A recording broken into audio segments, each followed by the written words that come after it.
Gold medal वाली बहू। सपना के पिता एक गरीब किसान थे। माँ पिता खेत में काम करते तो पीछे से सपना गांव के बच्चों के साथ हॉकी खेलती।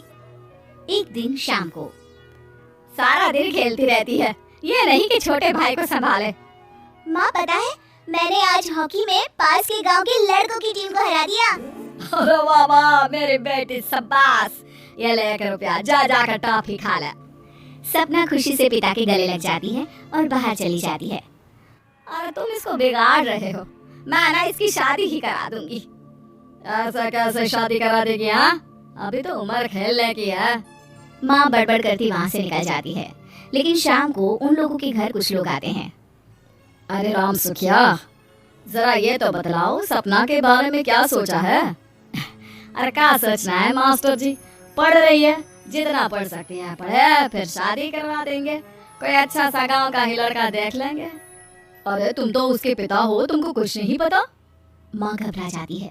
अरे का मास्टर जी, का पता नहीं, का हो गया? हम तो इनसे पहले ही बोल रहे थे कि लड़की की जात है, संभाल लो। अरे भाभी जी, आप भी ना कभी अच्छा भी सोच लिया करो। अरे सपना क्या खेलती है हॉकी, बड़े से बड़े आदमी भी नहीं जीत पाते हैं उससे। कल गांव में एक टीम आ रही है, लड़कियों की हॉकी खेलने उसे भेज देना, वहाँ शायद कुछ बात बन जाए। अरे ना ना मास्टर जी, कोई खेल वेल नहीं करवाना हम लोगों को, वो भी शहर के लोगों के साथ तो बिल्कुल भी ना। शहर के लोगों का ना कोई भरोसा नहीं होता मास्टर जी। अरे कैसी बात कर रही हो सपना की माँ, बुरा आदमी तो हर जगह मिल जाएगा, उसके लिए शहर का और गाँव का। हाँ हाँ मास्टर जी, हम लोग तैयार हैं, कल आ जाएगी सपना वक्त से। माँ के लाख मना करने पर भी पिता सपना को हॉकी टीम के लिए भेज देते हैं। शाम को सपना वापस आती है, लेकिन लट के मुंह से। और क्या हो गया, मार खाई हो का? कौन मारेगा हमें? कोई मार वार खाकर नहीं आए। अरे फिर शकल पर 12 क्यों बजे हैं, बताओगी? देखो माँ, आप समझोगी नहीं, बताकर फायदा क्या है? अरे बिटिया रानी, हम तो समझेंगे ना, हमें ही बता दे। सपना पापा के गले लग जाती है। पापा, मैं ना सिलेक्ट हो गई हूँ भारत की हॉकी टीम में खेलने के लिए। अरे वाह, ये तो बहुत ही खुशी की बात है मेरे बच्चे। फिर मेरी गुड़िया काहे परेशान है? पापा, मुझे दिल्ली जाना पड़ेगा आगे की प्रैक्टिस के लिए। माँ जो सारी बात सुन रही होती है, जोर से चिल्लाती है। एक पैसा नहीं है मेरे पास, समझे? कुछ नहीं दूंगी। शादी के लिए लड़का फाइनल भी कर दिया है, कल्ले का बेटा, वो शादी कर लेगा तुमसे। सपना पिता की ओर देखती है। अरे देख सपना, खेलने दिल्ली जाना है तो सिर्फ इसी शर्त पे कि आकर कल्ले से बेटे से चुपचाप शादी कर लेगी, बोल। अरे ठीक है ना, कल्ले का बेटा तो बहुत ही समझदार है, सरकारी नौकरी है उसकी, मान गया वो तो सपना शादी कर लेगी।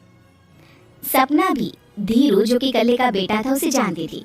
वो मन ही मन सोचती है कि शादी तो वैसे भी होनी है, लेकिन माँ की ये शर्त मान गई तो जीवन जीने का एक मौका तो जरूर मिलेगा। हाँ, मुझे मंजूर है। तो कल मैं उन लोगों को बुला लूं? पिता और सपना दोनों एक दूसरे को देखते हैं। अब माँ ठीक है ना, बुलाने की क्या जरूरत है, वो लोग पसंद कर रहे हैं ना मुझे, वही ठीक है। बस आप तो मेरा दिल्ली का बैग पैक कर दो। सपना दिल्ली जाती है, दिल्ली टीम के लिए खेलने के लिए। सपना खूब अच्छा खेलती है और गोल्ड मेडल जीत कर आती है।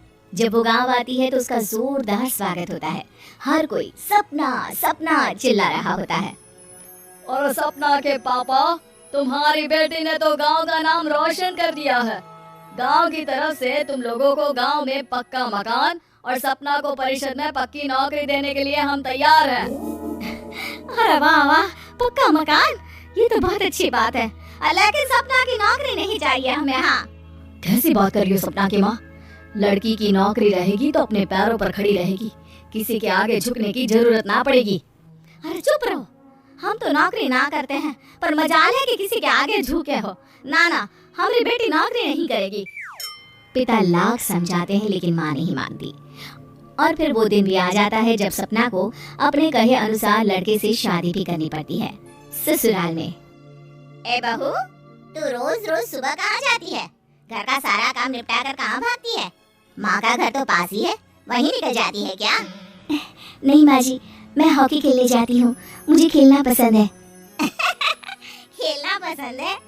अरे कैसी बात कर रही है बहू, शादी के बाद तो कोई लड़की खेलती फेलती नहीं है, वो घर का कामकाज देखती है।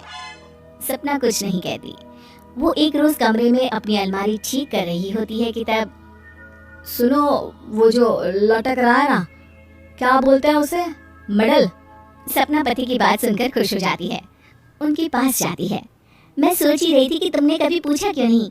ये मेडल है, मैंने जीता है। पता है, हॉकी में बड़ा मैदान, बहुत से लोग, 2 टीम और फिर शुरू होता है जुनून। पता है, लगता है जैसे बस जिंदगी यही है, खेलते रहो, भागते रहो, दौड़ते रहो और लक्ष्य को पालो। सुनो ना, मैं ना भारतीय टीम के लिए खेलना चाहती हूँ। माँ, ए माँ, यहाँ तो आ जरा। सपना हैरान हो जाती है कि ये क्या हो गया, पति अचानक से माँ को क्यों बुला रहा है। हाँ बेटा, क्या हो गया? काहे गला फाड़ रहे हो? माँ, ये सपना क्या कह रही है? अरे बीवी तो बोलती ही रहती है बेटा, लेकिन क्या हो गया, चिल्ला क्यों रहे हो? ऐसा क्या बोल दिया इसने? माँ ये बोल रही है कि इसको खेलना है भारतीय टीम के लिए। सपना डर जाती है। नहीं माँ जी, मैंने कहा कि मैं चाहती हूँ कि वो मैं बोला था ना, शादी के बाद कोई खेलता नहीं, घर का कामकाज देखता है, लेकिन फिर भी। नहीं माँ जी, ठीक है, मैं घर का काम देखूंगी, कल से मैं खेलने भी नहीं जाऊंगी, माफ कर दीजिए। सपना पति की तरफ देखती है जो माँ की तरफ देख रहा होता है। उसे गुस्सा तो आता है, लेकिन करती भी तो क्या, सास के सामने कैसे पति की क्लास लगाती। अरे बेटा, अब क्यों घुरे जा रहे हो बहू को? माँ, अभी इस बात का फैसला करके जाना, वरना ये तो तेरे कमरे से जाने के बाद मुझे। अब चुप हो जाइए आप, छोटी सी बात का बतंगड़ मत बनाइए। छोटी सी बात? बहू, ये कोई छोटी बात नहीं है। जो लड़की दिल्ली के लिए गोल्ड मेडल ला सकती है, वो देश के लिए भी तो गोल्ड ला सकती है ना। हम लोगों को किसी चीज की कमी नहीं है बहू।